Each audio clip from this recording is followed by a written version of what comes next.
నిఖిల్ గుప్తా అనబడే ఒక వ్యాపారి, ఇతనిని 2023లో FBI వాళ్ళు అరెస్ట్ చేశారు. ఎక్కడ? చెక్ రిపబ్లిక్ అనబడే దేశంలో. సో వాళ్ళ కథనం ఏమిటి అంటే, FBI ఇచ్చిన రిపోర్ట్ ఏమిటి అంటే, ఈ నిఖిల్ గుప్తా ఒక రా ఏజెంట్. సో ఇతను అమెరికాలోకి వచ్చి, అంటే న్యూయార్క్ మహానగరంలోకి వచ్చి, మీకు ఖాళీస్థాన్ తీవ్రవాది గుర్పత్వంత్ సింగ్ పన్ను, ఇతను తనని ఒక లాయర్ అని చెప్పుకుంటాడు. సిక్ ఫర్ జస్టిస్ అని ఒక సంస్థ ఉంది. మేము ఎయిర్ ఇండియా విమానాన్ని బాంబు పెట్టి పేల్చేస్తాము, అలాగే భారత్లో ఉండే అతిపెద్ద క్రికెట్ స్టేడియం, ఇక్కడ మేము పెద్ద పెద్ద బాంబులు పెడతాము, అడిగితే జస్టిస్ అంటాడు. మాటలంతా తీవ్రవాది యొక్క మాటలు, అంతే కదండి. మీరు ఒక లాయర్, మీరు మీ న్యాయము కోసము పోరాటం చేస్తున్నారు, మరి బాంబులు ఏమిటి? కాబట్టి మనం ఏం చేశాము, ఈ గుర్పత్వంత్ సింగ్ ఒక తీవ్రవాది అని ఓపెన్గా ప్రకటించాం. మరి అమెరికా వాడు ఏం చేస్తాడండి, ప్రపంచంలో ఉండే తీవ్రవాదులకు అందరికీ కూడా ఆశ్రయం ఇవ్వడము, వాళ్ళని కాపాడడం, ఏదో ఒక రకంగా కాపాడాలి. వీళ్ళ తీరు ఎలా ఉంటుంది, ప్రపంచము శాంతియుతంగా ఉండాలి అంటే ఏంటి, ఎక్కడికక్కడ యుద్ధాలు జరగాలి, ఇలా ఉంటుంది. అంటే వాడు రివర్స్లో ఆలోచిస్తాడు. ప్రజాస్వామ్య వ్యవస్థ చాలా గొప్పది అంటే దాని మీద వీడికి నమ్మకమే ఉంటుంది. జార్జ్ సోరోస్ లాంటి వాళ్ళు ఇదే చేశారు కదా. ఇప్పుడు ఈ గుర్పత్వంత్ సింగ్ని కాపాడాలి, కానీ ఇక్కడ ఏమైంది, అమెరికా లాంటి ఒక అగ్రరాజ్యము, అక్కడ రా ఏజెంట్లు వచ్చేసారు, అన్నోన్ గన్మెన్ కూడా అక్కడ ఉన్నారు. ఇప్పుడు ఎలా ఈ భారత్ అంటేనే ఒక సాఫ్ట్ కంట్రీ కదండి, ఇలా ఎవరి జోలికి మనం వెళ్ళం, మన పని ఏదో మనం చేసుకుంటాం. కానీ ఇప్పుడు ఏమైంది, మొత్తం తీరు మారిపోయింది. మన రా ఏజెంట్లు అమెరికా దాకా వెళ్ళిపోయారు. సో ఇప్పుడు FBI అలర్ట్ అయ్యింది, నిఖిల్ గుప్తాను అరెస్టు చేశారు, తీసుకువెళ్ళి జైల్లో పెట్టారు. సో ఇంట్రాగేషన్ మొదలయ్యింది. సో ఇప్పుడు అతను ఏమన్నాడు, వికాస్ యాదవ్ అని ఇంకొక రా ఏజెంట్, ఆయన నాకు $1,00,000 ఇచ్చి ఈ గుర్పత్వంత్ సింగ్ పన్నున్ ఇతన్ని లేపేసేయి, నీ మనుషులను వాడు అంటే అమెరికాలో రా ఏజెంట్లు టోటల్గా యాక్టివ్ అయిపోయారు. సో ఇది ఎంత ప్రమాదము, అమెరికా యొక్క రక్షణ వ్యవస్థకే ప్రమాదం. భారతీయులు వాళ్ళ మర్మ మనుషులు ఏకంగా అమెరికా దాకా వచ్చేయగలరు. కానీ మా FBI ఎంత గొప్పది అంటే, వాళ్లను ఆపడము కాదు, అరెస్టులు చేశాము. ఒక UK చేయలేకపోయిందండి. UKలో మనకు వ్యతిరేకంగా ఎవరెవరు పోరాటాలు చేశారో, మన జెండాను ఎవడైతే లాగాడో వాడు హాస్పిటల్లో మిస్టీరియస్ సర్కమ్స్టెన్సెస్లో మరణించాడు. UKలో ఇలా జరిగింది. కెనడాలో నిజార్, సో నిజార్ని ఒక గురుద్వారా వద్ద వీళ్ళు లేపేశారు. ఇవాళ వరకు ఎవరు పట్టుపడలేదు. ఇక పాకిస్తాన్, బంగ్లాదేశ్లో ఉండే CIA ఏజెంట్లు వచ్చిన వాళ్ళు ఒక 5 స్టార్ హోటల్లో రూమ్స్ తీసుకొని మోదీ గారి మీద ఎలాగ కుట్ర పన్నాలి, భారత్లో ముఖ్యమైన నాయకులు ఎవరు, వీళ్ళ లిస్ట్ అంతా పెట్టుకున్నారు. చూస్తే వాడే పోయాడు.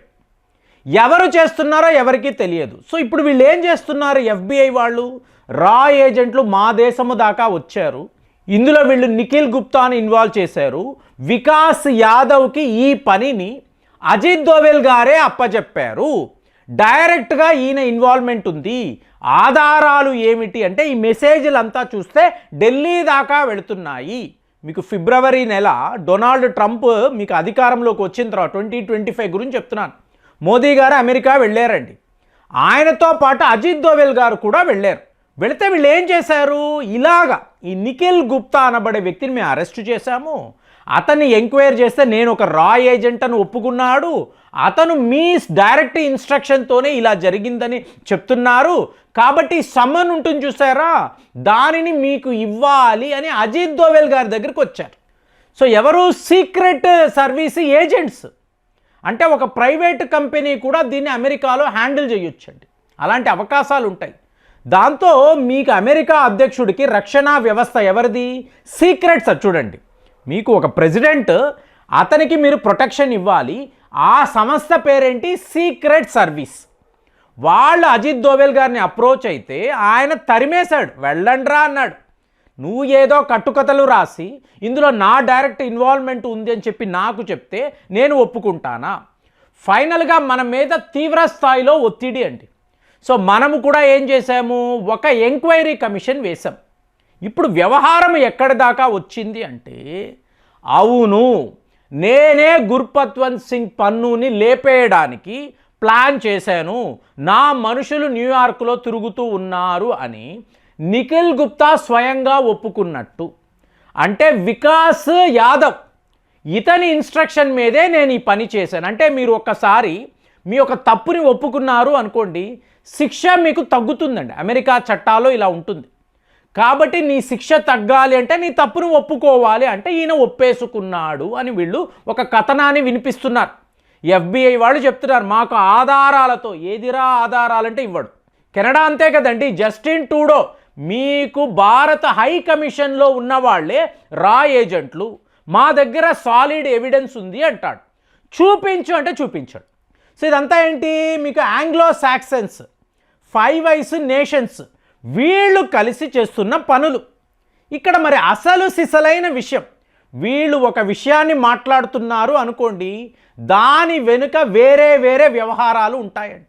ఇవాళ రా ఏజెంట్లు, మీకు అజిత్ దోవెల్, ఈయన నెట్వర్క్, మర్మ మనుషులు అమెరికా దాకా వచ్చి ఇలాగ మా పౌరుడు పన్నును అనబడేవాడు అమెరికా ప్లస్ కెనడా పౌరుడండి. ఇక్కడ ఉంటాడు, అక్కడ ఉంటాడు. అడిగితే మేము న్యాయ పోరాటము చేస్తాము అంటాడు, మీకు విమానాలను పేల్చేస్తామంటాడు. ఎవడు కూడా వీడిని తీవ్రవాది అన్నాడు. ఎవరు మాట్లాడు? ఒక కామన్ మ్యాన్ నేను పలానా విమానములో బాంబు పెట్టాను మాట్లాడతాడండి. అమెరికాలో మీకు కుదురుతుంది, కెనడాలో ఇదంతా మీరు చెయ్యవచ్చు, వాళ్ళకి వీళ్ళు ప్రొటెక్షన్ ఇస్తారు. అదే విచిత్రం. సో ఈ వ్యవహారము మనము ఎంక్వైరీ కమిషన్ వేసి మనము ఇచ్చిన రిపోర్టు FBI వాళ్ళు చూసిన తరువాత బిత్తరపోయారు.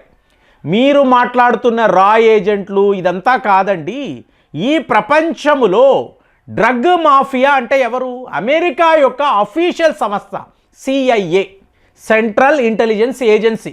వీళ్ళు హత్యలు చేస్తారు, బాంబులు పెడతారు, ఇంకొక దేశంలో వెళ్ళి ఆ నాయకులను ఇవన్నీ అఫీషియల్గా చేస్తారు. వీళ్ళ అధికారులకు హయ్యెస్ట్ డబ్బు, హయ్యెస్ట్ కరప్షన్ అండి ఎక్కడ జరుగుతుంది అంటే మాదక ద్రవ్యాల ద్వారానే. అంటే వీళ్ళు డ్రగ్ పెడలింగ్ చేస్తారండి. వరల్డ్లో బిగ్గెస్ట్ డ్రగ్ పెడలర్స్ CIA వాళ్ళు.